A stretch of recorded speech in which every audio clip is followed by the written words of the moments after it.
y a des fissures comme ça jusqu'en haut. Tout le champ est fissuré. Ouais, je pense que ça continue à bouger. Ici, on est à Luzançon, un hameau qui appartient à la commune de Saint-Georges-de-Luzançon dans l'Aveyron. Il y a quelques jours, un glissement de terrain suite aux intempéries a bloqué complètement le hameau et ses habitants. La route principale a été détruite. Un chemin de fortune a été réaménagé afin que les habitants puissent circuler. Donc c'est l'ancien accès au hameau. Alors il y avait quelques tracteurs qui y passaient pour accéder aux divers champs, mais bon. Le premier jour, c'était comme ça, et puis les fissures se sont accentuées. Le vendredi, vraiment, c'était, on ne pouvait plus passer, quoi. Avec, hein. Il suffit que la route, enfin le petit chemin là, il se fasse pas défoncer par les touristes. Que la route bis, elle tienne le coup. Donc en fait, il faut que ce soit rétabli avant l'arrivée des touristes. Ou alors il faut empêcher les touristes de On va monter. empêcher les touristes de monter.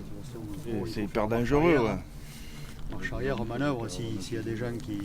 Surtout avec des camping-cars, ça va être un enfer. Et cette solution est temporaire, elle n'est pas idéale. Le maire a fait une demande de reconnaissance d'état de catastrophe naturelle. Et depuis longtemps, on n'avait pas eu autant d'eau sur une si longue période, quoi.